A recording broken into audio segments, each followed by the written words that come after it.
Nature Mantra BP sugar thyroid reversal Nature మంత్రతో సాధ్యం.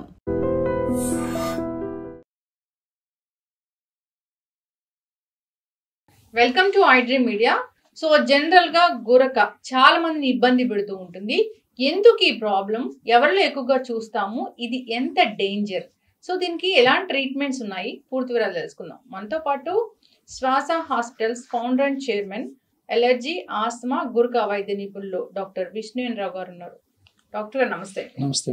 Doctor గారు, జనరల్ గానే ఈ గురక అనేది చాలా పెద్ద ప్రాబ్లం. చాలా ఈజీగా తీసుకుంటాం గురకని, అవునా డాక్టర్ గారు? సో గురక ఈ ఏజ్ లో స్టార్ట్ అవుతుంది అంటే ఏ ఏజ్ అండి అసలు? అది గురక చిన్నప్పటి నుంచే ఉంటుందమ్మా. గురక పసిపిల్లలు అంటే దాదాపు 2-3 సంవత్సరాల వయసు నుంచి ఏ వయసు వాళ్ళకైనా ఉండొచ్చు. నోరు తెరిచి నిద్రపోతున్నారు అంటే పిల్లల్లో, వాళ్ళల్లో ఎడినైడ్స్, టాన్సిల్స్, ఈ జలుబు, ఈ ముక్కు దిబ్బడ ఇవి వచ్చిన తర్వాత మెల్లగా గురక పెట్టడం మొదలు పెడతారు. నోరు తెరిచి నిద్రపోతున్నారు అంటే మెల్లమెల్లగా అది గురకకు దారి తీయొచ్చు ఫ్యూచర్లో. కాబట్టి నోరు తెరిచి నిద్రపోవటం అనే దాన్ని ఏ తల్లిదండ్రులు కూడా చాలా ఈజీగా తీసుకోవద్దు. ఇది ఫ్యూచర్లో గురకకు దారి తీయొచ్చు. అంటే నోరు తెరిచి నిద్ర ఎందుకు పోతారు? వాళ్ళకి ముక్కులో నుంచి గాలి ఆడదు. ముక్కులో నుంచి గాలి ఆడకపోవటానికి కారణం ఏమై ఉంటుంది? ఒకటి ఎలర్జిక్ రైనైటిస్ అంటాం. అంటే ముక్కులో ఎప్పుడు చూసినా జలుబు ఉంటుంది, చూసారా? జలుబు ఉంటుంది. అంటే ఎట్లా? పేరెంట్స్లో ఎవరికైనా జలుబు ఉంటే పిల్లల్లో కూడా జలుబు ఉంటుంది. ఈ ఎలర్జీ వల్ల ఎడినైడ్స్ ఉబ్బుతాయి. ఎడినైడ్స్, టాన్సిల్స్, ఇటు సైనస్ అన్ని ఇదైపోయి టోటల్ కంజెషన్ అవుతుంది ముక్క. అన్ని టర్బినేట్స్ అంటాం. ఇన్ఫ్లమేషన్ కదా. టర్బినేట్స్ అనేది హెపట్రో, అదే కండలు పెరుగుతాయి అంటారు కదా, అదొకటి. కొంతమందికి డిఎన్ఎస్ ఉండొచ్చు, డివేటెడ్ నేసల్ సెప్టమ్ ఉండొచ్చు. సో ఇలాంటి అన్ని కారణాల వల్ల మెల్లమెల్లగా నోరుతోని గాలి తీస్తారు. నోరుతోని గాలి తీసే వాళ్ళని తల్లిదండ్రులు కొంతమంది వదిలేస్తారు, కొంతమంది బలవంతంగా నోరు మూస్తారు, కొంతమంది తిడతా ఉంటారు, ఎందుకు ఎప్పుడు చూసినా నోరుతో గాలి తీస్తామని చెప్పి. ముక్కు నుంచి గాలి ఆడకపోతే మరి నోరుతో కాకపోతే దేంతో తీస్తాం గాలి? కారణం ఏందో తెలుసుకోవాలి. తెలుసుకొని దానికి గనక ట్రీట్ చేయలేదనుకో మెల్లమెల్లగా పిల్లలు నైట్ పూట గురక పెడతా ఉంటారు, నిద్రలో అంటా ఉంటారు. రోజుకు 100-200 సార్లు అంటారు నైట్. అంటే అప్పుడు బ్రీతింగ్ అయిపోద్ది కదా, పాజ్ అవుతుంది. యాప్నిక్ స్పెల్స్ అంటాం అంటారు చిన్నపిల్లలు. ఇది హైపర్ యాక్టివిటీకి దారితీస్తుంది. చిన్నపిల్లలు పగులు పూట రెస్ట్లెస్గా హైపర్ యాక్టివ్గా ఆడుతూ ఉంటారు పిల్లలు. సో ఇట్లాంటి ఈ పిల్లల్ని మనం గమనించి వీడి హైపర్ యాక్టివిటీకి ఉన్నాడు అంటే అసలు వీడికి ఏమన్నా ఎలర్జీ ఉందా, ఎలర్జీ ఉన్నాయా అంటే ఎడినైడ్స్ ఏమైనా ఉన్నాయా, టాన్సిల్స్ ఏమైనా ఉన్నాయా, తల్లిదండ్రులు ఏమైనా ఎలర్జీ ఉందా అనేది అన్ని ఒకదాని తర్వాత ఒకటి మనం మెల్లగా తెలుసుకుంటా చిన్నపిల్లలప్పటి నుంచే మనం వైద్యం మొదలుపెట్టాలి. అప్పుడు అలర్జీకి, ఆస్తమాకి, ఎడినాయిడ్స్కి, టాన్సిల్స్కి వీటన్నిటికీ anti allergy treatment, anti asthma treatment కనుక మొదటి నుంచి మొదలు పెడితే చిన్నపిల్లలు ఈ గురక బాధ నుంచి బయటపడతారు. ఈ హైపర్ యాక్టివ్ కూడా చాలా వరకు తగ్గిపోద్ది.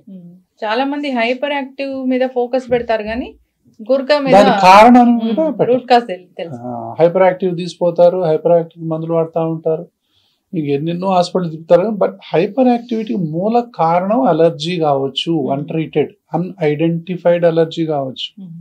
సో ఈ అన్ఐడెంటిఫైడ్ అలర్జీలో తల్లిదండ్రులకు, తల్లికో తండ్రికో ఎవరికో ఒకరికి జలుబు ఉంది అంటే వెంటనే వీళ్ళకు గుర్తు రావాలి, నాకు అలర్జీ ఉంది, ఆస్తమా ఉంది, నాకు డాక్టర్ గారు చెప్పారు మరి ఇంటర్వ్యూలో, సో పిల్లలకు ఇది ఉండొచ్చు అని వెంటనే డాక్టర్ని సంప్రదించాలి. అంటే ఆస్తమా కంటాజియస్ లేదు, అంటే జీన్స్ పరంగా వచ్చేది.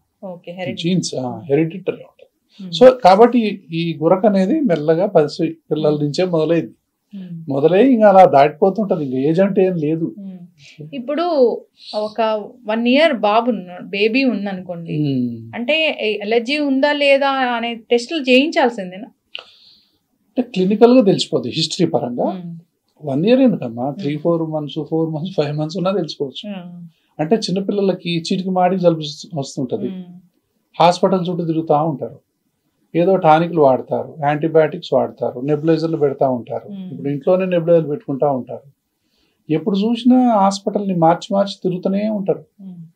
ఇట్లాంటి వాళ్ళకి నేను ఏం చెప్తానంటే, తల్లిదండ్రుల్లో ఎవరికైనా ఉందా ముందర చూడండి. ఇటు వాళ్లకు అటు వాళ్లకు ఎంత దూరంలో ఉన్నా పర్వాలేదు, ఉందా? ఉంటే మాటి మాటికి వాతావరణాన్ని బట్టి వస్తుందా? అవునా? తర్వాత ఫ్యాన్ స్పీడ్ వేసి వస్తుందా? ఏదైనా ఫంక్షన్కి పోతే వస్తుందా? ఏదైనా ట్రిప్కి పోతే వస్తుందా? అంటే ఎట్లాంటి టైంలో ఈ పిల్లవాడికి ఎక్కువ ఫ్యాన్ స్పీడ్గా ఏసీలు అవన్నీ వేస్తే ఎక్కువగా ఊపిరి ఆడట్లేదా? సో ఇవన్నీ మనకు తెలిసిపోతాయి. దగ్గు వస్తుంది, దగ్గి వాంతి చేసుకుంటారు కొంతమంది, దగ్గి వాంతి చేస్తారు. సో ఇట్లాంటి కేసుల్లో మనం ఈజీగా డయాగ్నోస్ చేయొచ్చు. దానికి పెద్ద కష్టమేం కాదు. Diagnosis is very easy as far as asthma allergy is concern. అయితే దీనికి మనం వైరల్ ఇన్ఫెక్షన్స్ అనుకుంటాం. చాలా మంది జలుబు అని పేరు పెడతాం కదా, జలుబు అంటాం. అదే అలర్జీ అదే ఆస్మా పేరు పెడితే తల్లిదండ్రులు ఫైట్ చేస్తారు, ఒప్పుకోరు. కాబట్టి దానికి తగ్గట్టుగా మనం రాంగ్ ట్రీట్మెంట్ ఇవ్వాల్సి వస్తుంది. అలర్జీ ఆస్మాని గమనించిన తర్వాత ఇన్హలేషన్ ట్రీట్మెంటే ఇవ్వాలి, అదే కరెక్ట్ ట్రీట్మెంట్. కానీ అది ఇస్తే చిన్నపిల్లల నుంచి అలవాటు అయిపోతారేమో, దాని తర్వాత మళ్ళీ ఇట్లా ఇచ్చుకుంటూ పోతే ఎట్లనండి. చిన్నపిల్లలు అప్పటి నుంచి అంటే ఎన్నో అపోహలు, ఎన్నో అనుమానాలు, కానీ ఇవేది కూడా అసలు లెక్కలోకే తీసుకోకూడదు. అంత మంచి మందులు ఉన్నాయి ఇప్పుడు. కాబట్టి సైడ్ ఎఫెక్ట్స్ అనేది జీరో దాదాపు. చిన్నపిల్లల్లో ఇన్హలేషన్ థెరపీ ఇన్హేలర్స్ వల్ల జీరో సైడ్ ఎఫెక్ట్స్. పెద్దగా అంటే కరెక్ట్ డాక్టర్ని సంప్రదించి కరెక్ట్ డోసు డిసైడ్ చేయాలి. ఏ డోస్ పడితే ఆ డోస్ వాడితే సైడ్ ఎఫెక్ట్స్ రాకుండా ఎట్లా ఉంటాయి? ఇప్పుడు అవేర్నెస్ రావడం వల్ల అసలు మెడికల్ షాప్కి వెళ్ళి తీసుకొని వాడే పరిస్థితి కూడా మనం చూస్తూ ఇది కామన్ కదా. ఇంకా డాక్టర్ కాడికి పోయిన ఇయర్ రాస్తారు అని వాళ్ళు పోయి అయ్యే కొనుక్కొని వాడుకుంటా ఉంటారు. కానీ అది కరెక్ట్ కాదు. ఏది చీటికి మాటికి వచ్చే జలుబు కానీ, చీటికి మాటికి వచ్చే దగ్గు కానీ, ఈ ముక్కు కారటాలు కానీ, దాని తర్వాత చెవుల నుంచి కూడా చీమ వస్తుంటాయి. సో ఇవన్నీ కూడా నిర్లక్ష్యం చేయొద్దు. ముక్కుకి చెవుకి కనెక్షన్ ఉంటుంది కదా, ఇక్కడ బ్లాక్ అయితే ఇందులోంచి చీమ వస్తుంటది, ఇన్ఫెక్షన్ వస్తుంటది. సో ఇందులో లిక్విడ్ ఫామ్ అవుతా ఉంటుంది. ఇది చిన్నపిల్లల నుంచే ఫామ్ అయింది. ఎంత విపరీతమైన చెవి నొప్పి వస్తుంది. అంటే ఇక్కడ కంజెషన్ ఉందన్నారు. సో మిడిల్ ఇయర్ ఎఫ్యూజన్ అంటాం. ట్రీట్ చేయాల్సింది రూట్ కాజ్ కదా, ఎలర్జీని. అందుకే చిన్నప్పటి నుంచే ఎలర్జీని మనం ఐడెంటిఫై చేయాలి. చీటికి మాటికి ఇక్కడ ఏదో ప్రాబ్లం ఉందంటే ఇక్కడ ఉందేమో చూడాలి ఫస్ట్. అది చక్కటి ఇన్ఫర్మేషన్. నిజంగా చాలా మందికి తెలియని విషయం ఏంటంటే, పిల్లలు హైపర్ యాక్టివ్ గా ఉంటున్నారు, లేదా పిల్లలకి మాటికి జలుబు వస్తూ ఉంటుంది, దీని మీద అనుకుంటారు. కానీ ఆ సిమ్టమ్ కి ట్రీట్మెంట్ కోసం చూస్తారు. కానీ అసలు ఎందుకు అసలు మూల కారణాన్ని వెతకం. మూల కారణం అనేది ఎప్పుడు కూడా చీటికి మాటికి వచ్చేటటువంటి జలుబు దగ్గు, అది పడట్లేదు ఇది పడట్లేదు అన్నారంటే ఖచ్చితంగా ఇది అలర్జీ ఆస్మా జీన్స్ అనేది మనం చూసుకోవాలి. ఇది చూసుకున్నట్లయితే దీని అలర్జీ ఆస్మా పాయింట్ ఆఫ్ వ్యూలో ట్రీట్మెంట్ చేస్తేనే వాళ్ళకి విముక్తి. లేకపోతే 10 మంది 20 మంది డాక్టర్ని మారుస్తారు, 10-20 హాస్పిటల్ మారుస్తారు. ఎందుకంటే మేము చూస్తాం కదా, మా దగ్గరికి 10-20 హాస్పిటల్స్ మార్చి వస్తుంటారు చాలా మంది. ఇంత ఫైల్స్ తీసుకొని వస్తుంటారు. నేనేమంటానంటే కరెక్ట్ కీ పెట్టేదాకా లాక్ ఓపెన్ అయితే కాదు, కరెక్ట్ పాస్వర్డ్ కొట్టేదాకా సిస్టమ్ అయితే ఓపెన్ కాదు.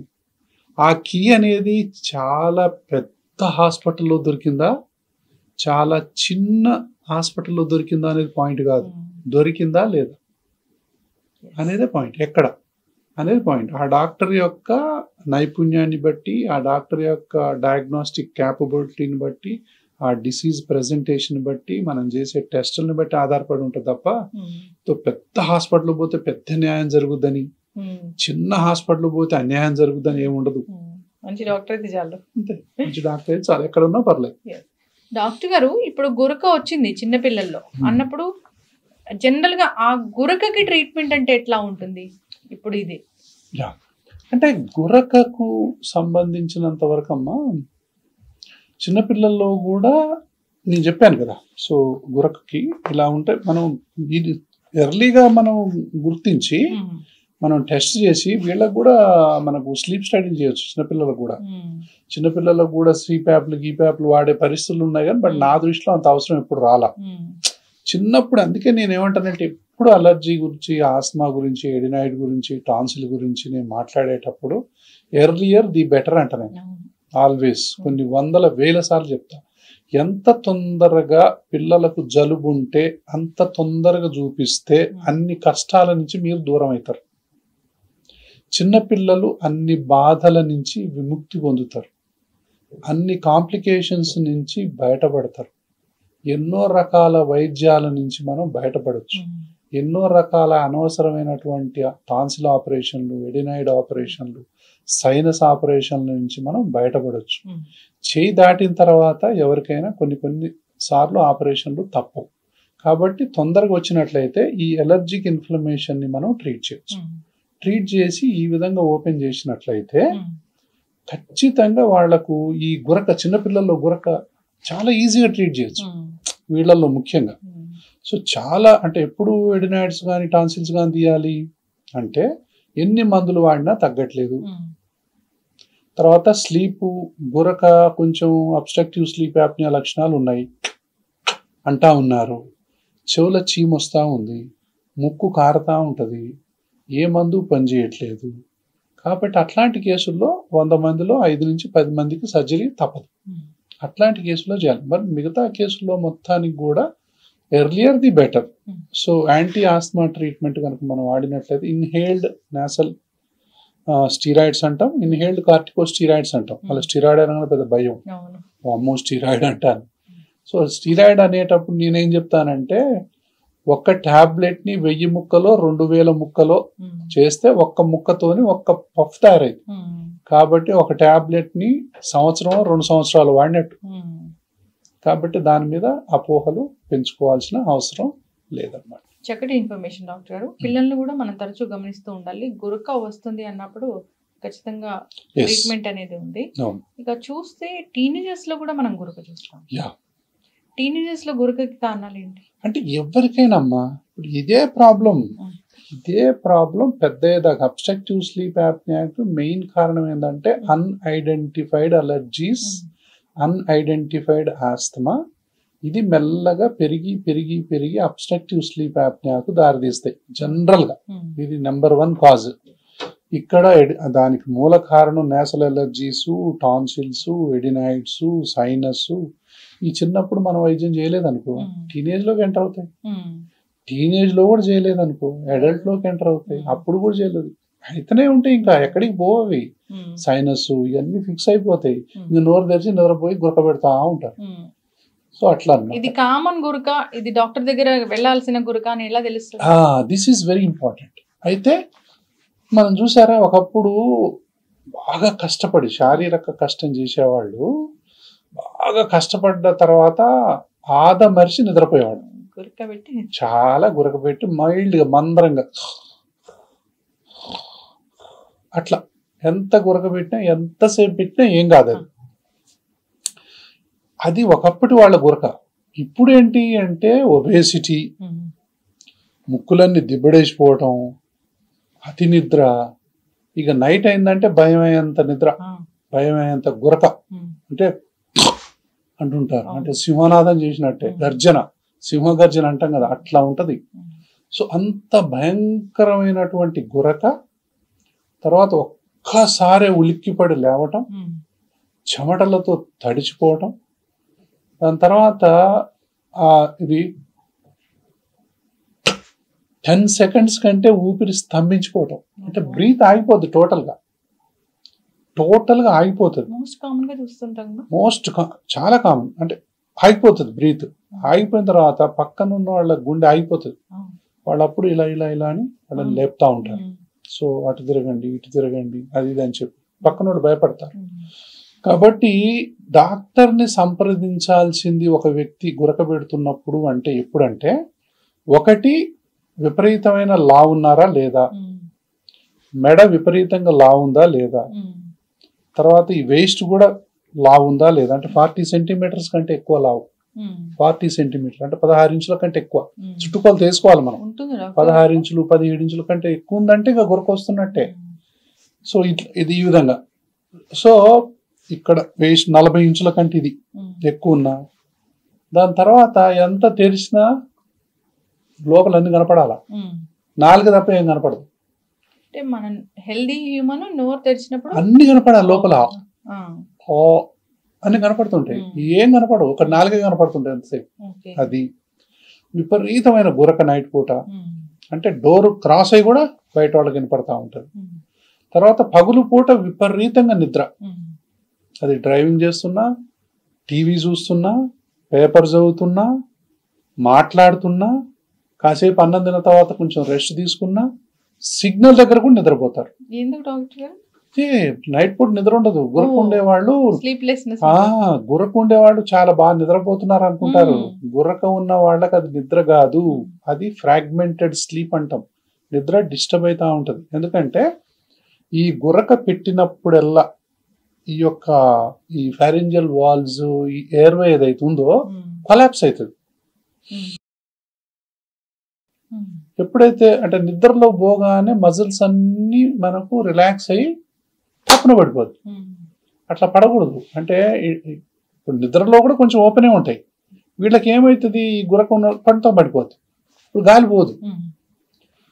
కాబట్టి ఈ యొక్క డైలేటర్ మజిల్స్ అంటాము, అవి టోటల్గా రిలాక్స్ అయిపోతాయి. రిలాక్స్ అయిపోయి ఎయిర్వే అనేది కొలాప్స్ అయిపోయి గాలి పోకపోవటం వల్ల మెదడు స్టిమ్యులేట్ అవుతుంది. ఇట్లా వచ్చి మళ్ళీ ఓపెన్ అవుతుంది, మళ్ళీ కాసేపు తీసుకుంటారు. అదే టైంలో మూసుకున్నప్పుడు ఆక్సిజన్ పడిపోతుంది. అదే టైంలో కార్బన్ డైఆక్సైడ్ పెరుగుతుంది. అదే టైంలో హార్ట్ ఎక్కువ బీట్ కొట్టుకుంటూ ఉంటుంది.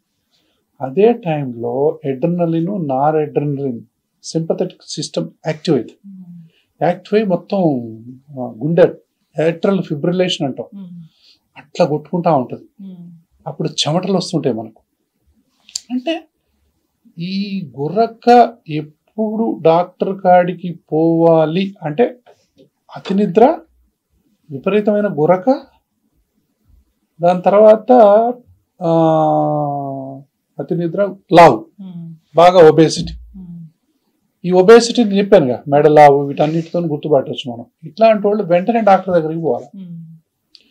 ఈయన పగులు పూట అంతా నిద్రపోతున్నాడండి, నైట్ నన్ను నిద్రపోనియట్లేదు గురక వల్ల, విపరీతంగా రోజు రోజు లావైపోతున్నాడు అంటే వెంటనే మీరు డాక్టర్ దగ్గరికి తీసుకెళ్ళండి. ఇది చాలా చాలా ఇంపార్టెంట్. లేని పక్షంలో హార్ట్ అటాక్స్ ముప్పు అనేది కొంచెం ఉంటుంది, బ్రెయిన్ స్ట్రోక్స్ వస్తుంటాయి, దాని తర్వాత యాక్సిడెంట్స్ అవుతుంటాయి. ఇలా కాకపోతే హార్మోనల్ చేంజ్ వస్తుంటుంది, సోషల్ డిస్టర్బెన్సెస్, ఫ్యామిలీ డిస్టర్బెన్సెస్, ఎన్ని డిస్టర్బెన్సెస్ అసలు ప్రతిదీ డిస్టర్బ్ అవుతుంటుంది. ఇప్పుడు ఈ గురక ఒక జబ్బులాగా ఉంది, వాళ్ళకి నిద్ర ఉండదు. అవును, నిద్ర లేని వల్ల ఈ జబ్బులన్నీ వచ్చేస్తాయి. అంటే గురక అంటే ఎందుకు నిద్ర లేదు అంటే ఏంటంటే దీన్ని ఎట్లా భావించవచ్చు అంటే యాప్నియా అంటాం. అంటే 10 seconds కంటే ఎక్కువ ఊపిరి స్తంభించిపోవడం. అప్పుడు బ్రెయిన్ స్టిమ్యులేట్ అయ్యి కొంచెం మనకు మేలుకు వస్తుంది. మేలుకు వచ్చినప్పుడు అని మళ్ళీ తీసుకుంటాం. అంటే స్లీప్ అంతా ఫ్రాగ్మెంటెడ్, కంటిన్యూస్ స్లీప్ ఉండదు, ముక్కలు ముక్కలు అయిపోతుంది స్లీప్. అయిపోయేసరికి అంటే ఏంటి, బాగా పడుకున్న వ్యక్తిని గంటకు ఒక 50 సార్లు గిచ్చామనుకోండి, నిద్ర ఉన్నట్ట, ఈక్వల్ టు దట్. కాసేపు లేస్తాడు కదా, నిద్రపోయే టైం కల్లా కొంచెం గిచ్చామనుకో మళ్ళీ లేస్తాడు, మళ్ళా గిచ్చామనుకో లేస్తాడు. అంటే ఫ్రాగ్మెంటెడ్ స్లీప్ అది. మొత్తం మీద ఇంకా అంతకంటే టార్చర్ ఏముంటుంది, ఓవరాల్ గా నిద్ర ఉండదు. అందుకేంటి ఇది నిద్ర లేమితో సమానం, నిద్ర పోని దాంతో సమానం. నిద్ర అంటే ఏంటి, మనకు 4 స్టేజ్లో ఉంటుంది స్లీప్. అంటే స్టెప్ 1, స్టెప్ 2, స్టెప్ 3, తర్వాత రెమ్ స్లీప్ అంటాం. అంటే మనం మిద్దె మీద నుంచి మెట్లు దిగి నిద్రాదేవి ఒడిలో పోయినట్టుగా స్టెప్ దిక్కుంటా పోయిన తర్వాత అసలు మనం ఎక్కడున్నామో ఏం చేస్తున్నామో తెలియదు కదా, సుఖ నిద్ర అంటారు. అసలు ఏమి గుర్తుండదు, లేచిన తర్వాత ఎంత బాగా నిద్రపోయానో అనుకుంటారు. అలా ఉంటే అది కరెక్ట్ నిద్ర అన్నమాట. వీళ్ళు లెవెల్ 1, లెవెల్ 2లోనే మళ్ళీ పైకి వస్తారు. అంటే లెవెల్ 3కి ఇంకా డెప్త్కి పోరు. అంటే 3rd స్టేజ్ 4th స్టేజ్లోకి ఎంటర్ అవ్వరు. 1వ స్టేజ్ 2వ స్టేజ్లోనే తిరుగుతూ ఉంటారు. కాబట్టి అంటే డీప్ స్లీప్లోకి పోనంత వరకు మనకు తృప్తి ఉండదు. అప్పుడు బాడీ టోటల్గా రిలాక్స్ అవుతుంది, టోటల్గా ఎనర్జైజ్ అవుతుంది, టోటల్గా హీలింగ్ అవుతుంది బాడీ. ఇవేవి జరగనప్పుడు చిరాకు, కోపం, మతిమరుపు, రెస్ట్లెస్నెస్ ఇవన్నీ పెరిగిపోతుంటాయి. నిద్ర లేమికి ఎంత, అందుకనే ఆ నిద్ర 7 గంటలు మనకు నిద్ర ఉండాలి. ఎవరికైనా సరే 7 నుంచి 8 గంటలు నైట్ పూట అన్డిస్టర్బ్డ్ స్లీప్ ఉండాలి, అవునా? అది లేనప్పుడు మధ్య మధ్యలో డిస్టర్బెన్స్ అయితే క్వాలిటీ ఆఫ్ స్లీప్ ఎంత అనేది చూద్దాం. 7 గంటల్లో క్వాలిటీ ఆఫ్ స్లీప్ అనేది 2 గంటలు ఏముంది అనుకుందాం. సపోజ్ 5 గంటల డెఫిసిట్ ఉంది కదా, ఈ 5 గంటలు పగులు నిద్రపోతారు, ఇంకేముంది వర్క్ చేసుకోరు. ఎటుబడి నిద్రాదేవికి మనం 1/3 ఆఫ్ టైం ఇవ్వాల్సిందే 24 గంటల్లో కంపల్సరీ. అది ఆవిడకి ఆ టైం మనం కేటాయించాల్సిందే. అందులో నుంచి 2 గంటలు నేను తీసుకుంటా, 3 గంటలు తీసుకుంటా అంటే చాలా మందికి ఈ రోజుల్లో హార్ట్ అటాక్స్ రావడానికి మూల కారణం స్లీప్ డెఫిషియన్సీ. ప్రపంచవ్యాప్తంగా కూడా ఇది ఒక కనిపించని ఇదనమాట. సరైన నిద్ర లేకపోవటం వల్ల that leads to many complications. చాలా మంది ఈ విషయం తెలియక, అంటే రూట్ కాజ్ గురక ఈ స్లీప్లెస్నెస్ కానీ స్లీప్ క్లినిక్స్ వెళ్తూ ఉంటారు. స్లీప్ క్లినిక్స్ వెళ్ళాలి. స్లీప్ క్లినిక్స్ లో మనం ట్రీట్మెంట్ చేసేది ఇదే. ఇప్పుడు స్లీప్ అంటే భారతదేశంలో దాదాపు 10 కోట్ల మంది గురక పెడుతున్నారు. సో స్లీప్ క్లినిక్స్ లో ఏం చేస్తారు, ఈయనకు అంటే పాలిసామ్నోగ్రఫీ అని చెప్పి ఒక టెస్ట్ ఉంటుంది, స్లీప్ స్టడీ ఉంటుంది. అందులో టెస్టులు చేస్తారు. గంటకి ఎన్నిసార్లు నీ యొక్క ఊపిరి స్తంభించిపోతుంది, యాప్నియా హైపాప్నియా ఇండెక్స్ అంటారు. అంటే యాప్నియా అంటే కంప్లీట్ సెసేషన్ అనమాట, హైపాప్నియా అంటే సగం 30% ఆగిపోతుంది. తర్వాత ఆక్సిజన్ ఎంత పడిపోతుంది, ఎన్నిసార్లు మనం కదులుతా ఉన్నాం, సో ఇవన్నీ ఎన్నిసార్లు లేస్తా ఉన్నాం, ఇవన్నీ మానిటర్ చేస్తారు. మానిటర్ చేసిన తర్వాత మైల్డ్ ఉందా, ఇందాక మనం యాప్నియా అన్నాం కదా, సో మైల్డ్ అంటే సో 5 నుంచి 15, దాని తర్వాత మోడరేట్ అంటే 15 నుంచి 30 వరకు, సివియర్ అంటే 30 నుంచి ఎక్కువ, మోర్ దాన్ 30.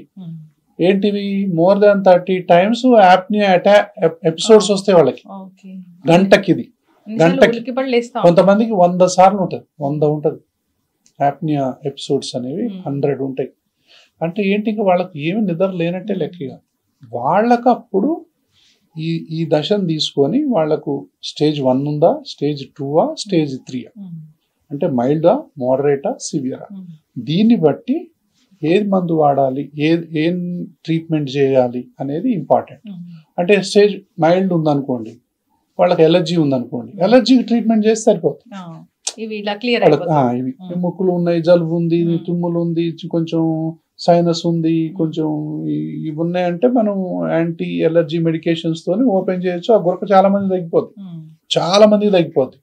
మోడరేట్ ఉన్న వాళ్ళకి కూడా ఇంకొంచెం మందులు కరెక్ట్ గా వాడి ఇంకొంచెం బరువు తగ్గి, ఆల్కహాల్ బంద్ చేసి, స్మోకింగ్ బంద్ చేసి, డయటరీ ఈ యొక్క రెస్ట్రిక్షన్స్ అవన్నీ పాటిస్తే వాళ్ళకు కూడా చాలా వరకు తగ్గిపోవచ్చు.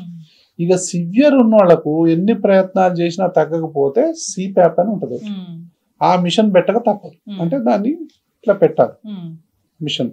అప్పుడు ఏం చేస్తుంది, ఆ గాలి ప్రెషర్ తోని తెల్లవారులు ఓపెన్ ఉంటుంది, ప్రెషర్ వల్ల ఓపెన్ ఉంటుంది కాబట్టి మన గాలి అనేది మంచిగా ఆడుతూ ఉంటుంది, తెల్లవారులు నిద్రపోవచ్చు మనం. అంటే ఇది ఎట్లనంటే ఒక్కొక్కసారి అమ్మా వాడుతూ ఉంటే ఎవరైతే సిప్యాప్ వాడేవాళ్ళు అంతకు ముందు విపరీతంగా నిద్రపోయేవాళ్ళు, విపరీతంగా లావు ఉండేవాళ్ళు, విపరీతంగా గురక పెట్టేవాళ్ళు, మతిమరుపు ఉండేవాళ్ళు అందరూ ఇది పెట్టగానే యాక్టివ్ అయిపోతారు, హుషారైపోతారు, మెల్లమెల్లగా బరువు తగ్గుతుంటారు. అంటే ఒక కొత్త మనిషి మళ్ళీ వస్తాడనమాట. అంతకుముందు మన్నుదున్న పాములా ఉండేటటువంటి వ్యక్తి సిప్యాప్ పెట్టగానే కొత్త మనిషిలాగా నవ్వుతుంటారు, అంటే మారిపోద్ది మళ్ళీ. అంటే వెయిట్ తగ్గిపోతారు. అప్పుడు వాళ్ళకు 2-3 నెలలు వాడిన తర్వాత వాళ్ళలో ఒక పట్టుదల రావాలి. నేను ఎటుబడి ఈ మిషన్ వాడకుండా ఉండాలంటే డాక్టర్ గారు చెప్పినవన్నీ నేను పాటించాలా. ఇప్పుడు ఒక 80 కేజీలు ఉన్నాడు, ఆయన ఉండాల్సింది ఒక 65 కేజీలు అనుకో, 15 కేజీలు తీసేయాలి. 80 అంటే ఎంత బరువు తగ్గించాలో అంత బరువు తగ్గించాలి. తర్వాత ఎలర్జీలు ఉన్నా ఇవి ఉన్నా కూడా దానికి ట్రీట్మెంట్ తీసుకోవాలి.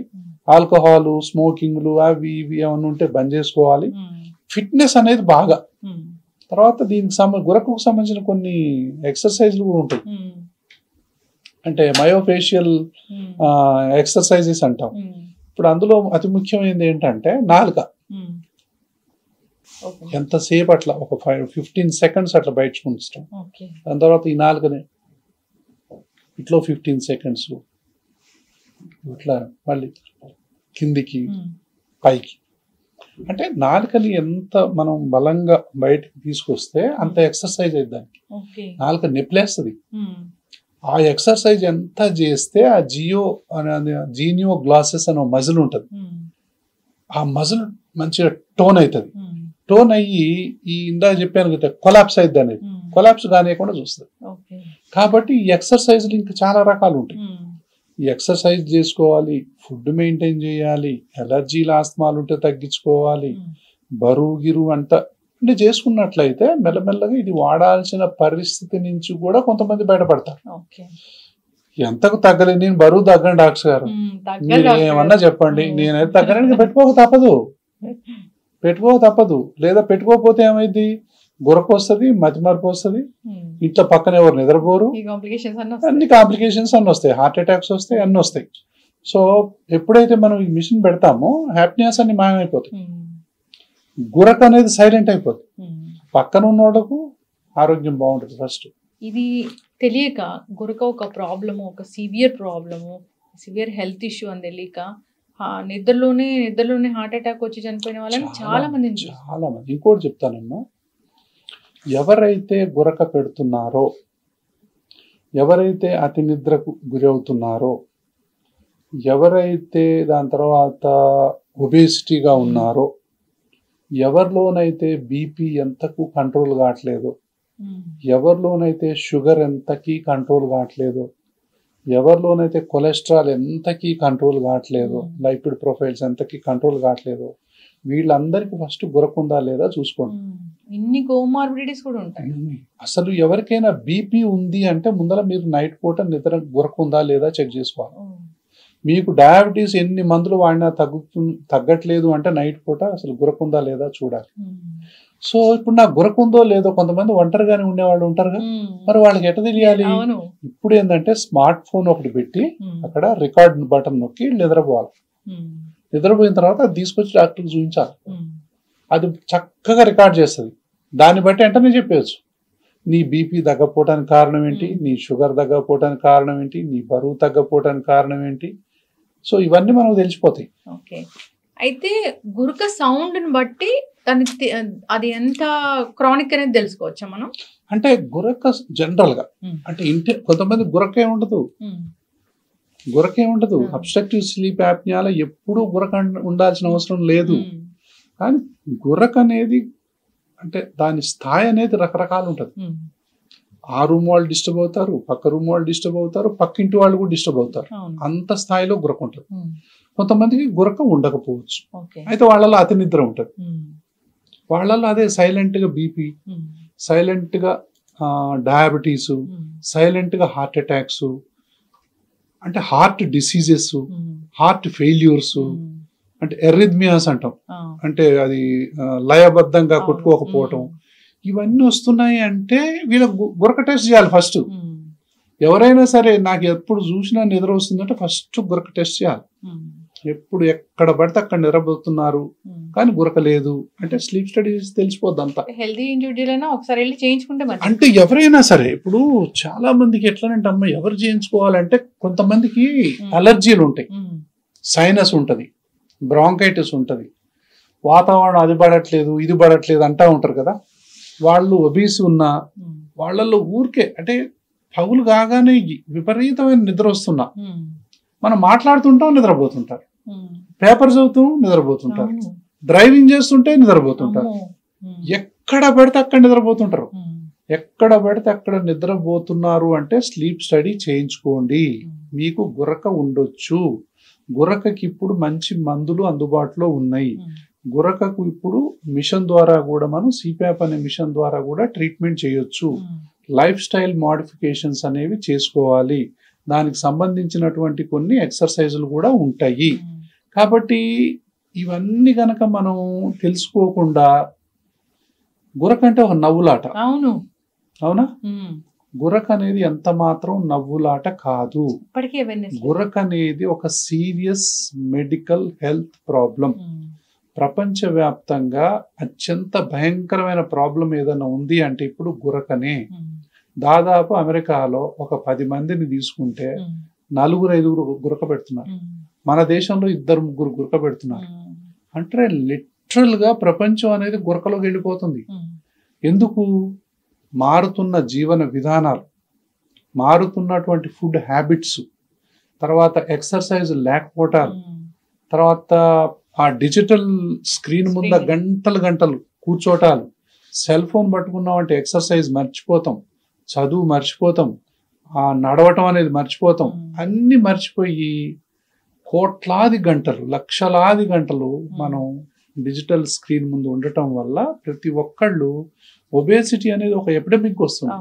ఊర్లలో ఒబేసిటీ ఉంది ఇప్పుడు. అంటే ఇండియాలో దాదాపు ఇప్పుడు 40% of the population is going to be obese. 40% ఏంటండమ్మా, చాలా ఎక్కువ కదా. అంటే దేశ జనాభాలో సగం పాపులేషన్ ఒబీస్ కాబోతున్నారు మెల్లగా. ఫిజికల్ యాక్టివిటీ లేదు అంటే ఎంత డేంజరస్. కాబట్టి మనం ప్రమాదపు అంచుల్లో ఉన్నాము. కాబట్టి దీనికి ఏంటంటే అవేర్నెస్ పెంచుకోవాలి. కంపల్సరిగా మనం ఎక్సర్సైజ్ చేయటం కానీ, డైట్ని పాటించటం కానీ, అలర్జీలు ఆస్తమాలు ఉంటే దాన్ని కరెక్ట్ చేసుకోవటం కానీ, తర్వాత ఎవరికైతే అతి నిద్ర ఉందో వాళ్ళు పోయి వెంటనే స్లీప్ స్టడీ చేసుకోవటం, ఎవరికైతే ఎంతకు బీపీ తగ్గట్లేదో పోయి స్లీప్ స్టడీ చేసుకోవటం, ఎవరికైతే షుగర్ ఎంతకు తగ్గట్లేదో చేసుకోవటం, హార్ట్ డిసీజెస్ ఎవరికైతే ఉన్నాయో ఎన్ని మందులు వాడినా తగ్గట్లేదో పోయి స్లీప్ స్టడీ కూడా తీసుకోవాలి. అంటే స్లీప్ స్టడీ అనేది ఇప్పుడు కామన్ టెస్ట్ అయిపోయింది. అంటే ఎంతకి ఏది తగ్గట్లా, పరిష్కారం ఏంటో దొరకట్లా. సో మాటికి హార్ట్ ప్రాబ్లమ్స్ వస్తున్నాయి, ఎంతకు బీపీ కంట్రోల్ కావట్లా, ఎంతకు షుగర్ కంట్రోల్ కావట్లా, ఎప్పుడు చూసినా చిరాకు, కోపం, మార్నింగ్ హెడేక్స్. ఇంకోటి మార్నింగ్ హెడేక్స్, లేస్తానే చిరాకు, అన్రిఫ్రెషింగ్ స్లీప్ అంటాం. అంటే నిద్రపోయినప్పుడు మనం లేచి చాలా బాగా నిద్రపోతాం, అబ్బా ఎంత ప్రశాంతంగా నిద్రపోయాను ఈ రోజు అంటాం. అట్లా మాట చెప్పిన అసలు లేరు. ఇప్పుడు ఏంటంటే లేవగానే ఇంకోసేపు నిద్రపోతే బాగుండు, ఎంతసేపు నిద్రపోయినా నిద్ర చాలకపోవటం, ఎంతసేపు నిద్రపోయినా నిద్ర చాలటం లేదు అంటే నీకు నైట్ పూట గురకున్నట్టే. కాబట్టి వెంటనే మనం స్లీప్ స్టడీ చేయించుకోవాలి. దాంతోపాటు గురక, అతి నిద్ర ఇవన్నీ ఉన్నట్లయితే వెంటనే చేయించుకోవాలి. లేకపోతే ఇవన్నీ కూడా డేంజర్ బెల్స్ అమ్మా. ఇప్పుడు మనం కార్ నడుపుతుంటాం, కార్ నడిపేటప్పుడు మనకు డాష్ బోర్డు ఉంటుంది కదా, డాష్ బోర్డు మీద ఒక రెడ్ సిగ్నల్ వచ్చింది అనుకో, ఒక ఎల్లో మార్క్ చోటు ఇది ఉంటుంది కదా, ఒక గీతలాగా వస్తుంది. అమ్మో ఏంటి ఏదో వచ్చింది అంటాం కదా. అంటే మెల్లగా గురక పెడుతున్నాం అంటే అది రావాలి. దాని తర్వాత రెండో రెడ్ సిగ్నల్ కనిపించింది అనుకో డాష్ బోర్డు మీద, అదేంటి అతి నిద్ర. ఏంటి నాకు ఇట్లా అసలు డ్రైవింగ్ చేస్తుంటే నిద్ర వస్తుంది ఏంటి, అదొకటి. దాని తర్వాత నైట్ పూట ఎవరైనా నీకు అని చెప్తున్నారు అనుకో, చెప్తుంటే అదొక డేంజర్. ఇప్పుడు కార్లో ఒక 5-6 రెడ్ సిగ్నల్ కనపడ్డాయి అనుకో డాష్ బోర్డు, ఎవరైనా కార్ నడుపుతారా? నడపరుగా, వెంటనే ఆపుతారుగా. ఇది కూడా అంతే. దీనికి కూడా ఏంటంటే స్టాప్ బ్యాంగ్ అనేటటువంటి ఒక చిన్న ఒక యాక్రోనిమ్ లాగా ఉంది. అంటే ఏంటంటే ఎస్ అంటే స్నోరింగ్, అబ్జర్వ్డ్ యాప్నియా అంటే నైట్ పూట మీరు అంటున్నారండి అంటే అబ్జర్వ్డ్ యాప్నియా ఉన్నట్టే కదా. పి అంటే ప్రెషర్, అంటే బ్లడ్ ప్రెషర్ ఉందా లేదా. బ్లడ్ ప్రెషర్ ఉంది, ఎన్ని మందులు వాడినా కూడా తగ్గట్లేదు. తర్వాత బి అంటే బిఎంఐ అంట, బాడీ మాస్ ఇండెక్స్ అంటాం. సో అది ఎంత ఉంది, మీరు ఎంత హైట్ ఉన్నారు, మీరు ఎంత వెయిట్ ఉన్నారు. ఇప్పుడు కొంతమందికి వాళ్ళు ఎంత ఉంటారంటే ఒక 5.5 అడుగులు ఉంటారు, కానీ ఒక 80 కేజీలు ఉంటారు, అది ఒబేసిటీ కదా. ఇంకొంతమంది 6-5 ఉంటారు, వాళ్ళు 80 కేజీలు ఉంటారు, వాళ్ళ బరువుకి అది కరెక్టే, వాళ్ళ హైట్కి అది సరిపోద్ది. కానీ మీకు సరిపోదు అది. కాబట్టి BMI అనేది ఎంత ఉంది. దాని తర్వాత మీ యొక్క ఏజ్ అనేది ఎంత, అంటే ఎంత ఏజ్, మోర్ దాన్ 50 years వాళ్ళకి గురకు వచ్చేటటువంటి అవకాశాలు ఇన్ జనరల్గా ఎక్కువ. గురకు ఇంక మిగతా వాళ్ళకి రాదని కాదు, 50+ మేల్. సో మేల్ వాళ్ళల్లో ఎక్కువ ఉంటుంది. నెక్ సర్కంఫరెన్స్ ఎంత, 40 centimeters కంటే ఎక్కువ ఉందా, వెంటనే డాక్టర్ కాడికి పోవాలి. కొలుసుకోండి వెంటనే. 40 centimeters ఉంది, నాకు అతి నిద్ర ఉంది, నాకు డల్గా ఉంటుంది, ఎంత నిద్ర సరిపోవట్లేదు, నాకు BP ఉంది, నాకు షుగర్ ఉంది అంటే వెంటనే మీరు కొలుసుకోవటం, డాక్టర్ కాడికి పోవటమే, అంత ఈజీ. తర్వాత ఇక్కడ ఉంది 100 centimeterల కంటే ఎక్కువ ఉంది, 40 inches కంటే ఎక్కువ ఉంది అంటే చూడండి ఎంత కామన్ అయిపోయిందో.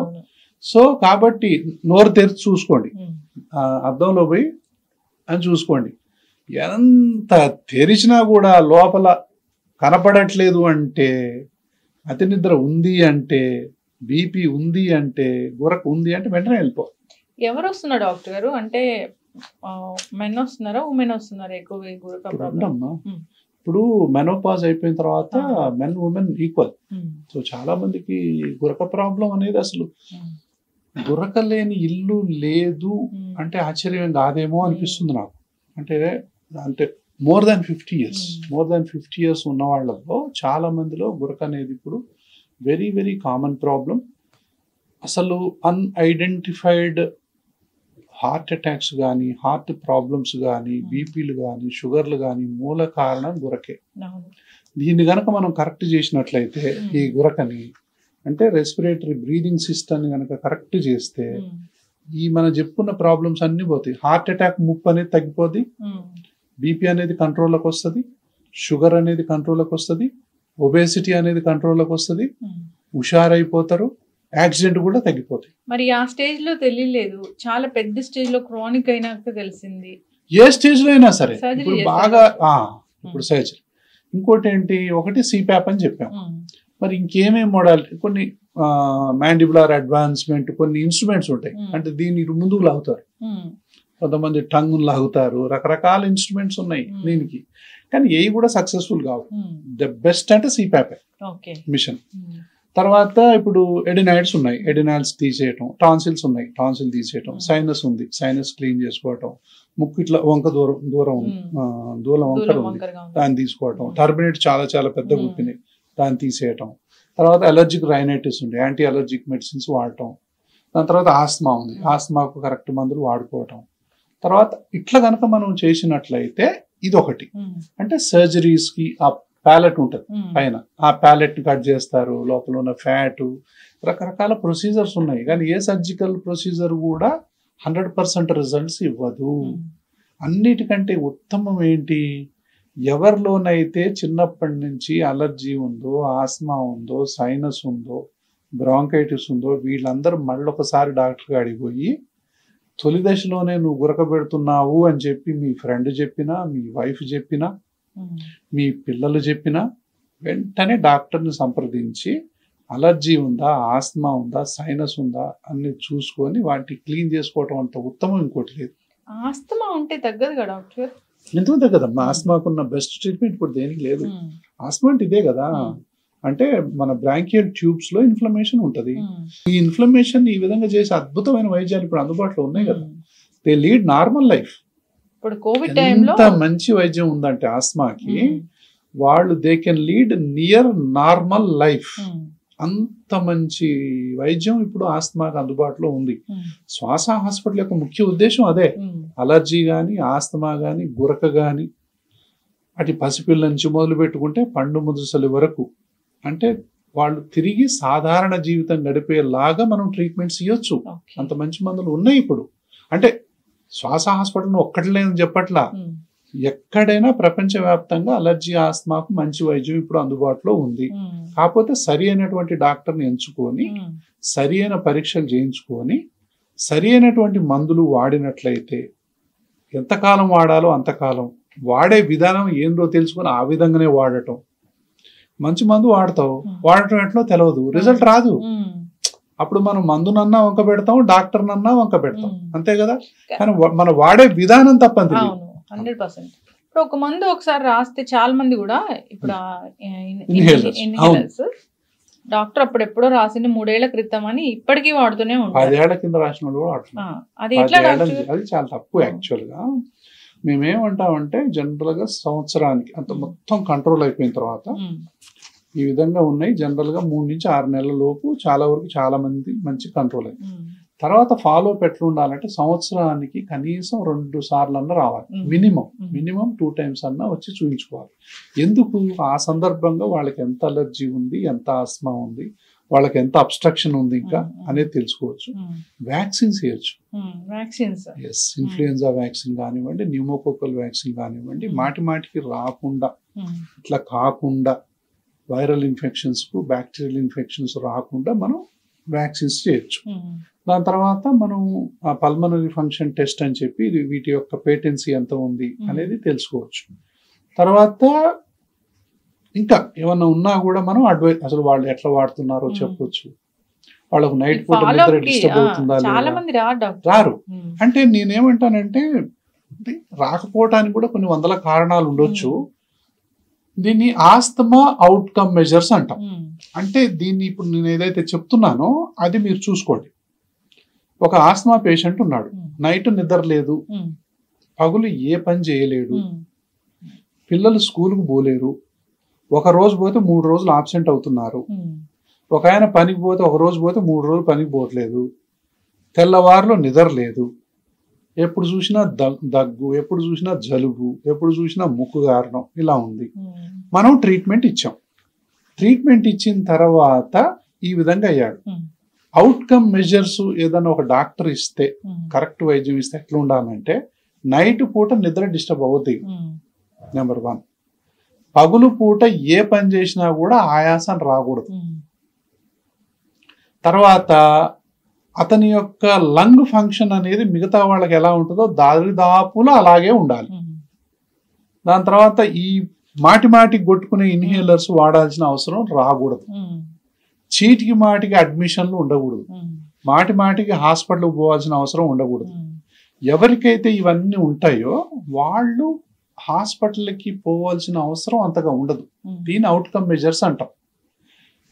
సో ఇలా లేకుండా కొంతమంది పార్ట్లీ ట్రీటెడ్ అంటాం, అంటే సగం ట్రీట్మెంట్. ఇట్లాంటి వాళ్ళు దేశంలో 70 నుంచి 80% మంది ఉంటారు. వీళ్ళ గురించే మీరు మాట్లాడుతున్నారు.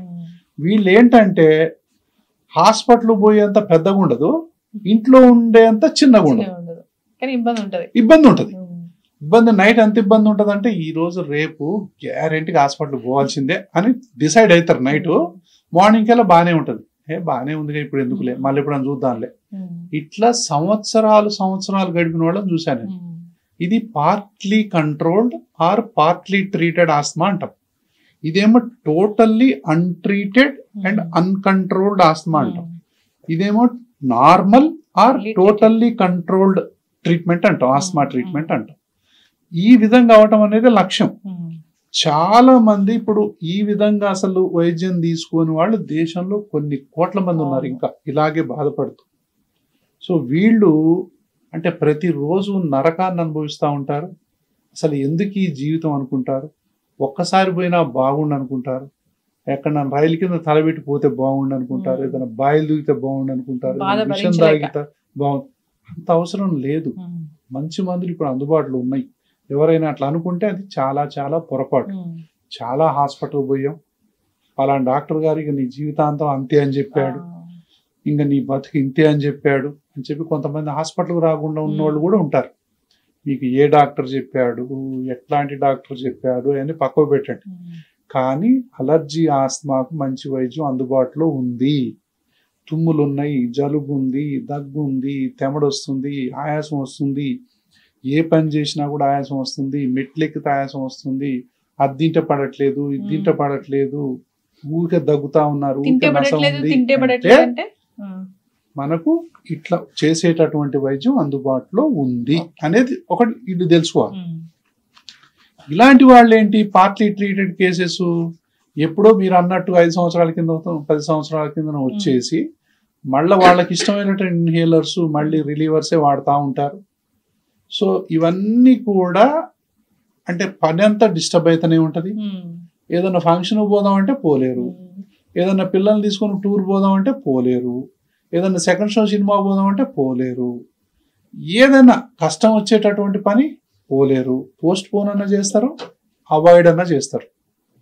ఏదైనా సరే ఈ 2 లక్షణాలు ఎవరికి ఉన్నాయో చూసుకోండి. Either they postpone or they avoid the work.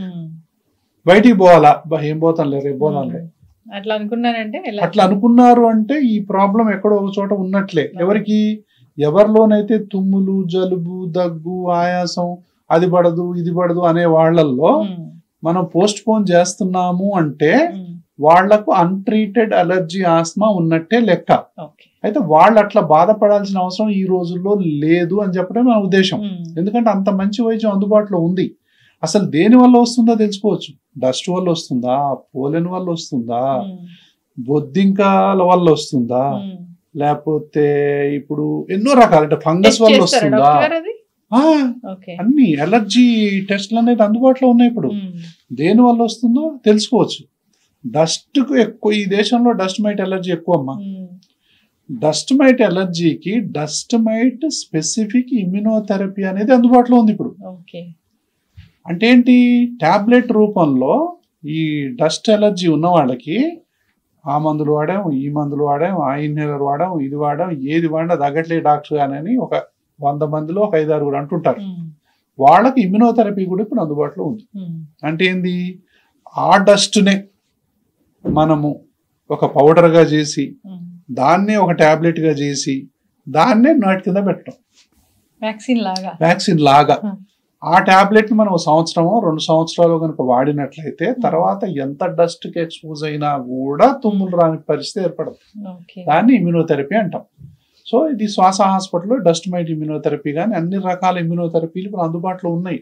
అందుకే అలర్జీ ఆస్మాకి ఇప్పుడు బ్రహ్మాండమైనటువంటి వైద్యం అందుబాటులో ఉంది. ఎవ్వరూ బాధపడాల్సిన అవసరం లేదు, భయపడాల్సిన అవసరం లేదు.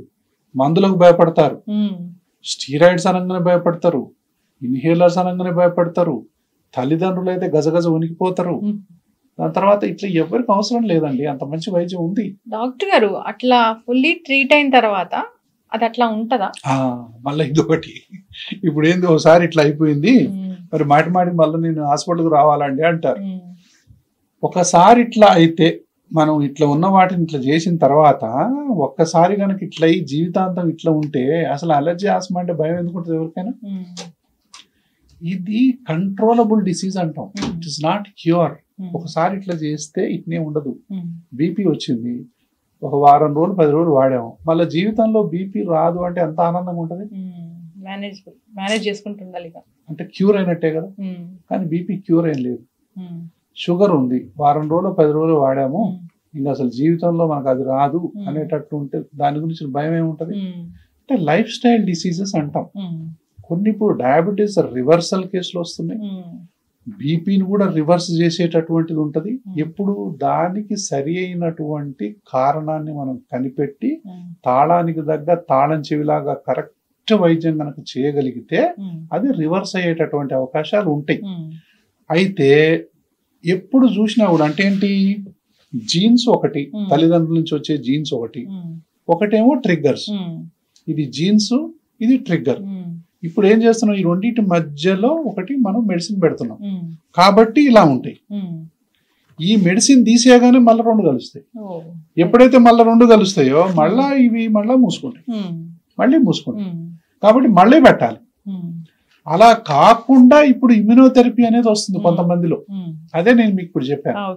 ఆ ఇమ్యునోథెరపీని వాడటం వల్ల అంటే డిసీజ్ మోడిఫికేషన్ ట్రీట్మెంట్ అంటాం, అది మోడిఫై అయిపోతుంది. కాబట్టి ఇలాంటి ట్రీట్మెంట్ తీసుకోవటం వల్ల అలర్జీ కానీ ఆస్తమా కానీ కంట్రోల్కి వస్తుంది. తద్వారా గురక కూడా కంట్రోల్కి వస్తుంది, తద్వారా బీపీ కూడా కంట్రోల్కి వస్తుంది, తద్వారా డయాబెటీస్ కంట్రోల్కి వస్తుంది, హార్ట్ ప్రాబ్లమ్స్ కూడా కంట్రోల్కి వస్తాయి, హార్ట్ అటాక్స్ను కూడా మనం తగ్గించవచ్చు. అంటే ఎప్పుడైతే బ్రీదింగ్ సిస్టమ్ని మనం కరెక్ట్ చేస్తామో హార్ట్ అటాక్స్ కూడా మనం ప్రివెంట్ చేయొచ్చు అనేటటువంటి విషయాన్ని ప్రతి ఒక్కళ్ళు తెలుసుకోవాలి. అంటే ఎప్పుడైతే బ్రీత్ అనేది ఫ్రీ ఉంటుందో, బ్రీత్కి తర్వాత బ్లడ్ ప్రెషర్కి లింక్ ఉంది, బ్రీత్కి తర్వాత షుగర్కు లింక్ ఉంది, బ్రీత్కి ఒబేసిటీకి లింక్ ఉంది. అంటే బ్రీత్కి లింక్ లేనిది ఏముంది? ఇంకా బ్రీత్ అన్నిటికీ లింక్ ఉంది. అందుకనే ఈ యొక్క బ్రీత్కు ఎక్కడా మనం అడ్డంకి లేకుండా చూసుకోవాలి. ఎప్పుడైతే బ్రీత్కి మనం ఏ అడ్డంకి లేకుండా రెస్పిరేటరీ సిస్టంలో మనం చూడగలిగితే దాదాపు ఒక 20-30 రకాల జబ్బుల నుంచి మనం బయటపడవచ్చు.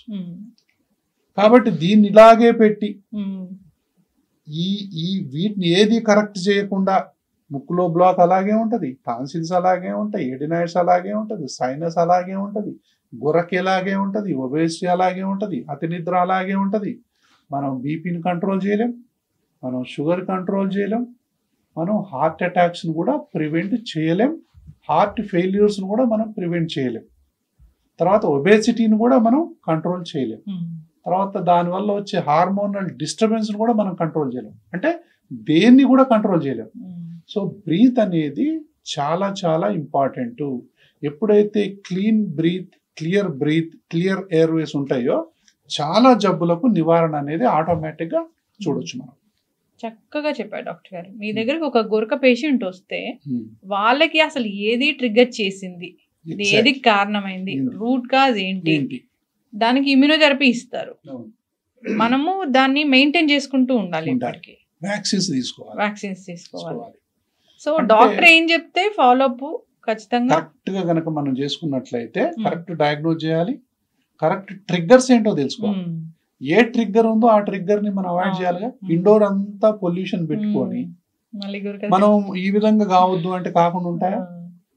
పొగలు పెడతాం, తర్వాత పర్ఫ్యూమ్స్ వాడతాం, స్మోకింగ్ ఇంట్లోనే చేస్తాం, ఇంట్లో అన్ని రకాల కెమికల్స్ ఉంటాయి, అన్ని కూడా మూసేవే.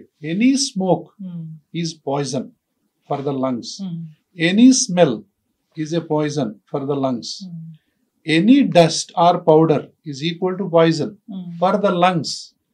కాబట్టి ఏ స్మోక్ ఉన్నా, ఏ స్మెల్ ఉన్నా, ఏ డస్ట్ ఉన్నా, ఏ పౌడర్ ఉన్నా వాటిని మనం సాధ్యమైనంత వరకు ఇండోర్లో ఉండకుండా చూసుకోవాలి. ఇంట్లో మనం లివింగ్ ప్లేసుల్లో ఉండకూడదు. బాల్కనీలో పెట్టుకోండి. ఏదైనా ఉంటే అగరబత్తి ఉంది బాల్కనీలో పెట్టుకోండి, ఒక మంచి తులసి చెట్టు పెట్టుకొని అక్కడ పూజ చేసుకోండి. కానీ ఇంట్లో 5-10 అగరబత్తీలు వెలిగించారనుకోండి, అదంతా మనమే పీలవాల్సి వస్తుంది.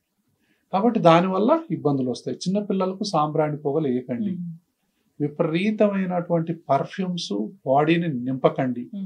మీకు పడటమే కాకుండా పక్కోళ్ళకు కూడా వాంతులు వచ్చే పరిస్థితి ఉంటుంది పర్ఫ్యూమ్స్ వల్ల. చాలా మందికి కాస్మెటిక్స్ వల్ల కూడా ఎన్నో రకాలైనటువంటి ఎలర్జీలకు దారి తీస్తుంది.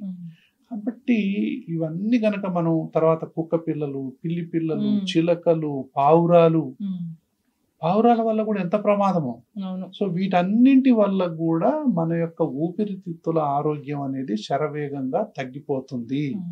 కాబట్టి అన్ని పొల్యూషన్స్తో పాటు ఇటు వాటర్ పొల్యూషను, ఇటు ఎయిర్ పొల్యూషను, ఇటు సౌండ్ పొల్యూషను, ఇటు ప్లాస్టిక్ పొల్యూషను, ఇటు ఎర్త్ పొల్యూషన్, ఈ పొల్యూషన్ల మధ్య మన ఆరోగ్యం మంచిగా ఎట్లా ఉంటుంది? కాబట్టి మనం ఈ పొల్యూషన్లని కంట్రోల్ చేయడం కోసమే శ్వాస ఫౌండేషన్ అనే దాని ద్వారా మేము అవేర్నెస్ ప్రోగ్రామ్స్ అనేవి అందరికీ గత 30 ఏళ్ల నుంచి కల్పిస్తున్నాం. కాబట్టి పొల్యూషన్ అనేది చాలా చాలా డేంజర్. అన్నిటికంటే ముఖ్యం సెల్ఫ్ పొల్యూషన్. సిగరెట్ తాగుతున్నాం, సెల్ఫ్ పొల్యూషన్ కదా, ఎంత డేంజర్ అది. తర్వాత పాన్, మసాలా, గుట్కాలు క్యాన్సర్కు దారితీస్తాయి. ఆ స్మెల్ వల్ల ఆస్మా వస్తుంది. తర్వాత పర్ఫ్యూమ్స్, ఇది సెల్ఫ్ పొల్యూషనే. సో ఇలాంటి పొల్యూషన్స్ అన్ని కనుక మనం ఆపినప్పుడు, డాక్టర్ని సరి అయిన సమయంలో సంప్రదించినప్పుడు, అలర్జీ ఆస్తమాని తొలి దశలోనే మనం కంట్రోల్ చేసినప్పుడు ఈ గురకబెట్టే బాధలు, ఈ గురకబెట్టే సైడ్ ఎఫెక్ట్స్ నుంచి బయటపడవచ్చు. చక్కగా చెప్పారు డాక్టర్ గురక గురించి. వన్ ఫైనల్ క్వశ్చన్, నాకు తెలియదు అది గురకకు సంబంధించిందా ఏంటి అనేది. ఎవరైనా బ్రీత్ తీసుకుంటున్నప్పుడు వాళ్ళ బ్రీత్ సౌండ్ మనకు తెలిస్తే అదేంటి?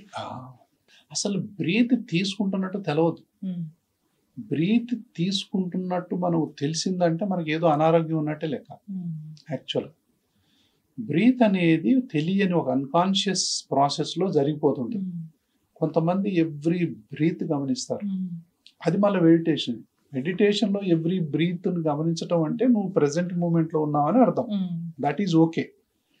తర్వాత నీకు అది కాకుండా గాలి తీసుకోవడంలో అమ్మో ఇప్పుడు ఎట్లా తీసుకోవాలి గాలి, తీసుకున్న గాలిని ఎట్లా వదలాలి అంటే కొంతమందికి హైపర్ వెంటిలేషన్ సిండ్రోమ్ అని ఉంటుంది. వాళ్ళకి ఇక శ్వాస మీదనే ధ్యాస ఉంటుంది. ఇక అమ్మో నాకేమవుతుంది అంటా ఉంటారు. అది హైపర్ వెంటిలేషన్ సిండ్రోమ్. దీనికి వెనకాల కారణం కూడా అలర్జీ ఉండొచ్చు. కానీ దాన్ని కొంతమంది ఏంటంటే ఫంక్షనల్ డిసీజ్ అని కొట్టి పడేస్తారు. నో, ఫ్యామిలీలో ఎక్కడో ఒక చోట అలర్జీ ఉంటుంది వాళ్ళకి. సో వాళ్ళకు రీబ్రీదింగ్ మాస్క్ అని ఇస్తాము. తర్వాత anti allergy treatment, anti asthma treatment, anti anxiety treatment. వాళ్ళకు కనుక కొన్ని రకాలైనటువంటి వైద్యాలు కనుక చేసినట్లయితే, ముఖ్యంగా ఇది ఆడపిల్లలు ఎక్కువ కనపడుతుంది, చిన్నపిల్లలు ఎక్కువ కనపడుతుంది అని స్కూళ్ళల్లో అంటారు. సో వాళ్ళందరూ ఆ పిల్లల్ని తీసుకొని పరిగెత్తుకుంటూ వస్తారు. ఇట్లాంటి పిల్లల్ని ఐసీయూలో తీసుకుని అడ్మిట్ చేసిన సందర్భాలు కూడా ఉంటాయి. అంత అవసరం లేదు, వీళ్ళు కాసేపు ఉన్న తర్వాత మళ్ళీ మంచిగా అయిపోతారు. సో ఇట్లాంటి పానిక్ అటాక్స్ అనేవి కూడా ఇందులో వస్తాయి. దీనికి మూల కారణం కూడా ఆ ఫ్యామిలీలో ఎక్కడైనా అలర్జీ ఉందా అనేది చూసుకోవాలా. వీళ్ళ కొంతమంది సడన్ గా బ్రీత్ అవేర్నెస్ వచ్చింది అంటే వీళ్ళకి ఏదో పొల్యూషన్ కూడా అర్థం. సడన్ గా కొంతమంది చూసారా, ఎక్కడన్నా వాసన రాగానే, సిగరెట్ స్మెల్ రాగానే వాళ్ళకి ఊపిరి భారం అయింది. పర్ఫ్యూమ్ ఎక్కడన్నా రాగానే ఊపిరి భారం అయింది. తుఫాన్ లేచింది అనగానే ఊపిరి భారం అయింది. పొల్యూషన్ ఎక్కడన్నా వచ్చితే ఊపిరి భారం అయిపోతుంది. ఊపిరి భారం అయిపోతుంది అంటే ఆ గాలిలో ఏదైనా కలిసిందా అనేది ఒకటి. వీళ్లకు బ్యాక్గ్రౌండ్ లో అలర్జీ, ఆస్మా ఏమైనా ఉందా. సో ఇట్లాంటి వెనక మనం తెలుసుకున్నట్లయితే, ఈ కొంతమంది నైట్ పూట నిద్రపోయేటప్పుడు ఒక్కసారి ఎందుకు లేస్తారో వాళ్ళకి తెలియదు, దిగ్గులు లేచి కూర్చుంటారు. అమ్మో నేను ఎందుకు లేచాను అని వాళ్ళకి తెలియదు అసలు. ఎందుకు లేచాము వాళ్ళ గుర్తు కూడా రాదు, దిగ్గులు లేస్తారు ఊపిరాడక. వాళ్ళల్లో కూడా అన్ఐడెంటిఫైడ్ అలర్జీ, ఆస్మా ఉందా లేదా తెలుసుకోవాలి. వీళ్ళు పోయి కొంతమంది హార్ట్ కు సంబంధించిన అన్ని పరీక్షలు చేయించుకుంటారు, కానీ వాళ్లకు సొల్యూషన్ అందదు. అంటే నేను చెప్పేదంటే, అలర్జీ, ఆస్మా ఒక పక్క, హార్ట్ ఒక పక్క పెట్టి చూస్తే, ఈ అలర్జీ, ఆస్తమాని మనం హార్ట్ ప్రాబ్లం అనుకో, హార్ట్ కు సంబంధించిన వైద్యం జరుగుతుంది. హార్ట్ కు సంబంధించిన జబ్బుని మనం అలర్జీ, ఆస్మా అనుకో, దీనికి సంబంధించిన వైద్యం జరుగుతుంది. కానీ హ్యాపీగా ఉంటారు కదా. అలర్జీ, ఆస్మాకు దానికి సంబంధించిన వైద్యం జరిగితేనే హ్యాపీగా ఉంటారు. వీళ్ళకు బైపాస్ చేసినా, యాంజియోగ్రామ్ చేసినా, ఇంకే స్టెంట్ వేసినా, ఏది వేసినా వాళ్ళకు మార్పు రాకపోవచ్చు, వాళ్ళకి అలర్జీ, ఆస్మా గనక ఉంటే. కాబట్టి కొంతమంది నా ఇంటర్వ్యూ చూసిన తర్వాత, డాక్టర్ గారు మీరు చెప్పినవన్నీ నాకు ఉన్నాయి, ఎంతకు జలుబు తగ్గదు, నాకు దగ్గు తగ్గదు, నాకు ఆయాసం తగ్గదు, నాకు మెట్లెక్కి ఆయాసం, నాకు వాతావరణం మారితే ఆయాసం, నాకు అన్ని చేసినా కానీ నేను హార్ట్ ఏమని చెప్పి టెస్ట్ చేయించుకుంటే మరి నాకు హార్ట్ కు సంబంధించిన ట్రీట్మెంట్లు అన్ని ఇచ్చారు, స్టెంటింగ్ చేశారు, కానీ నా బాధ మాత్రం పోలేదండి అంటారు కొంతమంది వచ్చి. సైకలాజికల్ మెడిసిన్ కూడా వాడుతుంటారు, పానిక్ అటాక్. అట్లాంటప్పుడు మనం మళ్ళీ సరి అయినటువంటి అలర్జీ, ఆస్మా వైద్యం చేసిన తర్వాత చాలా మంది అమ్మయ్యా ఇప్పుడు మంచిగా అయిపోయింది సార్ అంటారు. అంటే వాళ్ళల్లో రెండు కూడా ఉండొచ్చు. అంటే అలర్జీ, ఆస్మా ఉన్న వాళ్ళకు హార్ట్ ప్రాబ్లం ఉండకూడదు అని రూల్ ఏం లేదు. హార్ట్ ప్రాబ్లం ఉన్న వాళ్ళకి అలర్జీ, ఆస్మా ఉండకూడదు అని రూల్ ఏం లేదు కదా. అటు ఇటు కూడా ఉండొచ్చు. అయితే దేనికి సంబంధించిన వైద్యం దానికి జరగాల్సింది. చక్కటి ఇన్ఫర్మేషన్ డాక్టర్ గారు. ఎవరికైనా ఇప్పటి వరకు గురక లేదు, రాకూడదు అంటే, గురక లేదు, గురక రాకూడదు అంటే, గురక ఫస్ట్ ఎవరికి ఎక్కువగా ఉంటదమ్మా? ఎలర్జీ, ఆస్మా ఉన్న వాళ్ళల్లో ఎక్కువగా ఉంటది. ఒబేస్ ఎక్కువ ఉన్న వాళ్ళల్లో ఆయాసం ఉంటుంది. ఒబేసిటీ రాకుండా చూసుకోవాలా. అలర్జీ, ఆస్మా ఉంటే వెంటనే సంప్రదించి సరి అయినటువంటి వైద్యాన్ని తీసుకోవాలా. జంక్ ఫుడ్లకు దూరంగా ఉండాలా. ఎక్సర్సైజులు కంపల్సరిగా చేసుకోవాలా. చిన్న పిల్లలకు ఫుడ్ ఫోర్సింగ్ అనేది చిన్నప్పటి నుంచే తల్లిదండ్రులు గమనించాలా. ఇది చాలా ఇంపార్టెంట్. ఇప్పుడు ఫుడ్ ఫోర్సింగ్ అనే ఒక పెద్ద జబ్బు. చిన్న పిల్లలు ఉంటారు, వాళ్లకు తల్లిదండ్రులు ఎట్లా పెడతారో తెలుసా మీకు? ఇంట్లో యుద్ధాలు జరుగుతాయి, కుక్కీ పెడతాడు. వద్దు బాబోయ్ అని ఏడుస్తుంటాడు వాడు. అమ్మో వీడు చూడండి నీరసం అయిపోతున్నాడు, వీడు ఆకలంతా దాచుకుంటున్నాడు, వీడు ఏమీ తినడండి. ఏం తింటాడు? నువ్వు పెట్టి పెట్టి పెట్టి ఇంకేం తింటాడు? కాబట్టి నేనేం చేసాను, ఇప్పుడు 1 year ఉన్నాడమ్మా పిల్లవాడు. 8 kgs నుంచి దాదాపు 10 kgs 12 kgs వరకు కూడా 10 kgs వరకు ఉండొచ్చు కొంతమంది. యావరేజ్ ఇండియాలో 8 kgs ఉన్నా ఓకే, 8 నుంచి 10 మధ్య ఉంటారు.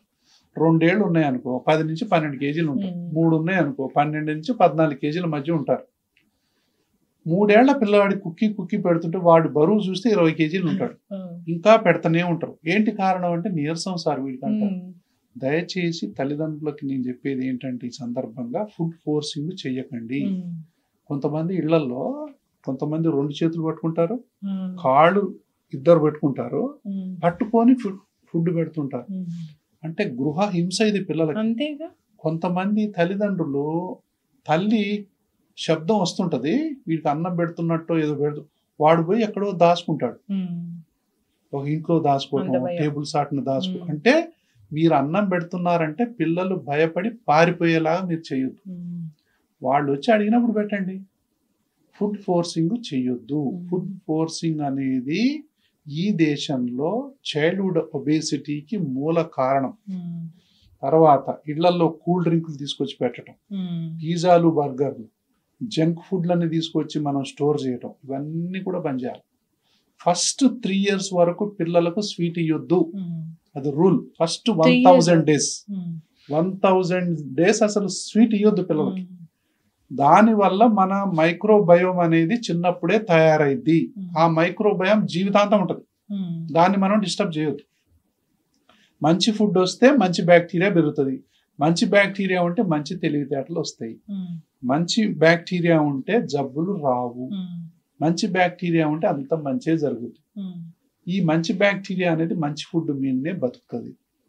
చెడు బ్యాక్టీరియా కావాలంటే జంక్ ఫుడ్లు, ఆ ఫుడ్లు, కూల్ డ్రింక్స్, చాక్లెట్స్, సో మీరు రకరకాల ఫుడ్లన్నీ ఇస్తే అది వస్తుంది. దాంతోపాటు ఒబేసిటీ.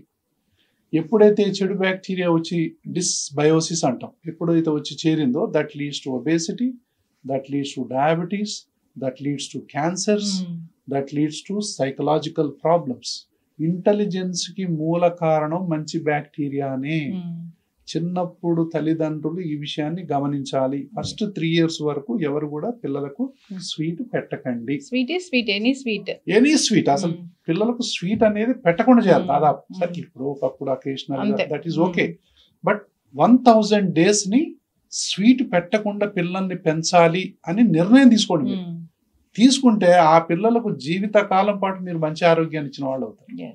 అంతేగాని గిన్నె పట్టుకొని అదిగో చందమామ, ఇప్పుడు అది లేదులేండి చందమామ, ఇదిగో టీవీ, ఇదిగో సెల్ టీవీ, సెల్ ఫోన్ లో చూపించుకుంటా కుక్కుతా ఉన్నారు పిల్లలకి పాటలు పెట్టుకుంటా.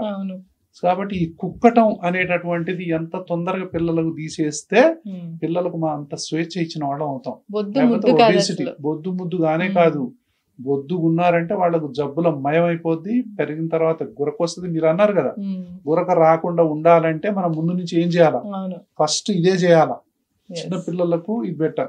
అలర్జీ, ఆస్మా ఉంది, నోరు తెరిచి నిద్రపోతున్న, నోరు తెరిచి ఎవరైనా మన పిల్లలు ఉన్నారంటే వెంటనే డాక్టర్ చూపించాలి. వెంటనే డాక్టర్, అది మనం గురకని బంద్ చేసినట్టే.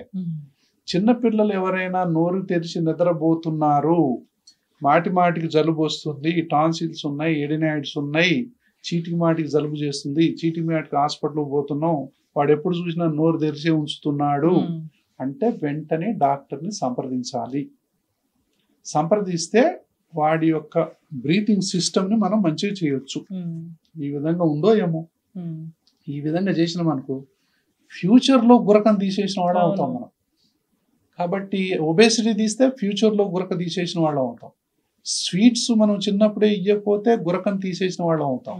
దానివల్ల హార్ట్ అటాక్స్ ని ప్రివెంట్ చేసిన వాళ్ళం అవుతాం. తర్వాత ఎన్ని రకాల జబ్బులము, ఎన్నో రకాలైనటువంటి క్యాన్సర్ ని ప్రివెంట్ చేసిన వాళ్ళం అవుతాం. కాబట్టి ఫుడ్ ఈజ్ మెడిసిన్. సో ఈ విషయాన్ని మనం అందరం గుర్తించాలి. చక్కగా చెప్పారు డాక్టర్ గారు, చాలా చక్కటి ఇన్ఫర్మేషన్. గురక, దీని గురించి అసలు అవేర్నెస్ లేదు. అంటే గురక అదొక పెద్ద ప్రాబ్లం. గురకని అదే చిన్న ప్రాబ్లం లాగా మనం తీసుకుంటూ ఉంటాము. దానివల్ల ప్రాణాలు పోయే పరిస్థితి అనేది వస్తుంది. చాలా మంది సెలబ్రిటీస్ ని చూసాము, గురక ఉంది, దానివల్ల హార్ట్ అటాక్ వచ్చి చనిపోయారు అనేది. సో అప్పుడెప్పుడు ఆ కాసేపు మనం వింటాం కానీ తర్వాత మనం మర్చిపోతాము. గురక వస్తుందంటే ఒక చక్కటి డాక్టర్ దగ్గరికి వెళ్ళాలి. అలర్జీ, ఆస్మా స్పెషలిస్ట్ ఉన్నారు, ఆ డాక్టర్ దగ్గరికి వెళ్ళాలి. వాళ్ళు ట్రీట్ చేస్తారు. రూట్ కాజ్ ఏంటో తెలుసుకుంటారు, ట్రీట్మెంట్ అనేది ఉంటుంది.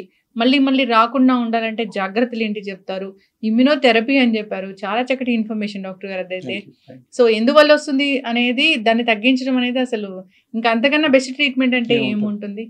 ఎస్, గురక లేదంటే మంచి నిద్ర ఉంటుంది, అంతే కదా. మంచి నిద్ర ఉంటే మంచి మంచి హెల్త్ లైఫ్ ఉంటుంది. ఉంటుంది. ఎస్, అంతే, simple, as simple as that. చక్కటి ఇన్ఫర్మేషన్ డాక్టర్ గారు, ఫాలో అవ్వాలని కోరుకుందామండి. ధన్యవాదాలు. Thank you so much. Sir, one life lesson what medicine has taught you. Whatever you can do without expecting. But I really believe మన positive attitude ఉంటేనే మనం ఏదైనా సాధించగలం. Gut ని మనం కరెక్ట్ గా డీల్ చేసినట్లయితే అది మనకి పాజిటివ్ హార్మోన్స్ ని రిలీజ్ చేస్తుంది. షుగర్ వచ్చిన వాళ్ళ పరిస్థితి ఏంటి? పొట్ట దగ్గర పెరిగితే దాన్ని ఆండ్రాయిడ్ అంటారు, ఆండ్రాయిడ్ ఫోన్ కదా. అసలు థాట్స్ ఎందుకు వస్తాయి? బ్రెయిన్ డెడ్ అంటే దానికి ప్రపంచం అంతా కూడా కొన్ని నిర్దిష్టమైనటువంటి లక్షణాలు. మానసికంగా ధైర్యంగా ఉంటే క్యాన్సర్ జయించవచ్చు. You are a doctor for a cause, sir. అంతే. వాళ్ళకి వచ్చిన ఆదాయం కాకుండా ఫ్రీ సర్వీస్ ఎంతమందికో చేస్తారు.